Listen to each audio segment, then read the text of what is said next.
Assalamualaikum warahmatullahi wabarakatuh.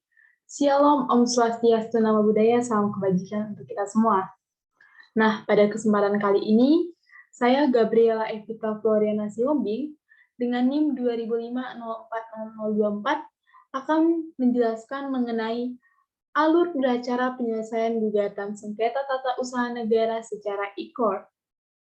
Nah, di sini teman-teman, kita akan membahas bagaimana sih alur penyelesaian sengketa tata usaha negara melalui e-court atau media online. Seperti yang kita ketahui, seiring dengan berkembangnya zaman, maka teknologi juga akan berkembang. Bahkan, biasa pengadilan atau persidangan yang dilakukan secara langsung atau offline, tiba-tiba bisa dilakukan secara online. Di sini juga mungkin didukung oleh faktor pandemi COVID-19. Di sini saya akan menjelaskan mengenai bagaimana sih persidangan secara online tersebut. Jadi kita akan mengupas satu persatu mengenai hal tersebut. Kemudian, apa sih permasalahan atau sengketa yang diselesaikan melalui pengadilan tata usaha negara? Itu adalah permasalahan mengenai keputusan pemerintah. Langsung saja, kita akan langsung masuk kepada alur beracara penyelesaian gugatan sengketa tata usaha negara secara e-court. Nah, alur beracara secara online ini pun memiliki landasan. Yang pertama, Undang-Undang Nomor 5 Tahun 1986, Junto Undang-Undang Nomor 9 Tahun 2009, Junto Undang-Undang Nomor 51 Tahun 2009. Kemudian Perma 3 Tahun 2018 tentang administrasi perkara di pengadilan secara elektronik. Kemudian Perman 1 Tahun 2019 tentang administrasi dan persidangan perkara di pengadilan secara elektronik.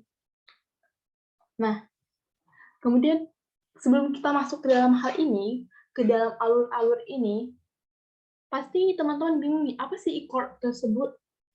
E-court itu adalah layanan bagi pengguna terdaftar untuk pendaftaran perkara secara online. Kemudian mereka mendapatkan taksiran panja biaya perkara secara online, pembayaran secara online, pemanggilan yang dilakukan dengan saluran elektronik, dan persidangan yang dilakukan secara elektronik. Nah, kita langsung masuk saja kepada alur beracara penyelesaian. Di sini berkas gugatan dari aplikasi e-court. Jadi penggugat mengirim berkas-berkas gugatan tersebut ke aplikasi e-court.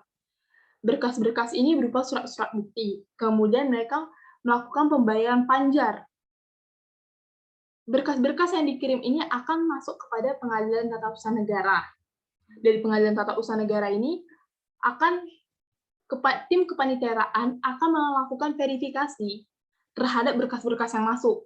Jika terverifikasi, maka berkas tersebut akan diserahkan kepada Ketua Petun untuk dilakukan proses dismisal. Nah, apa sih proses dismisal tersebut? Proses dismisal adalah suatu proses penelitian terhadap gugatan yang masuk yang dilaksanakan oleh Ketua Petun itu sendiri. Nah, di sini ini ada dua, tidak lolos dan lolos. Jika tidak lolos, maka berhak dan bisa melakukan perlawanan.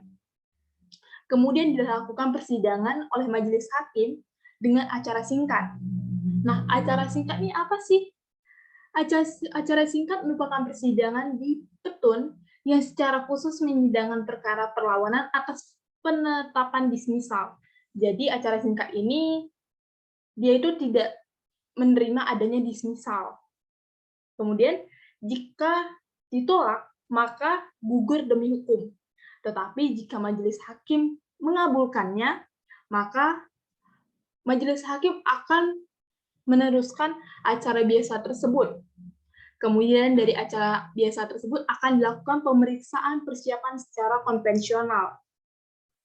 Di sini pemeriksaan persiapan secara konvensional itu maksudnya dilakukan pemeriksaan kembali terhadap berkas-berkas dan bukti-bukti yang ada, kemudian dilakukan secara umum. Setelah hal tersebut lewat, maka akan berlanjut kepada persidangan secara elektronik. Kemudian adanya sesi jawab-menjawab secara elektronik, dan berlanjut kepada pembuktian secara konvensional atau pemeriksaan pembuktian atau melihat pembuktian secara terbuka. Kemudian kesimpulan secara elektronik serta putusan secara elektronik. Jika putusan itu diterima, maka berkekuatan hukum tetap dan dilakukan eksekusi. Jika putusan itu tidak diterima, maka kita bisa melakukan upaya hukum dengan mengajukan banding. Jika tidak puas dengan banding, kita bisa melakukan kasasi, kemudian kita bisa melakukan peninjauan kembali. Dari peninjauan kembali tersebut akan menghasilkan putusan. Nah, putusan tersebut akan berkekuatan hukum tetap dan akan dieksekusi. Itu untuk yang tidak lolos ya, tidak lolos dan dikabulkan. Kemudian bagaimana sih jika proses dismisal itu lolos? Nah, kalau proses dismisal itu lolos, maka itu tuh ada acara cepat dan acara biasa. Acara cepat yang dilakukan oleh hakim tunggal itu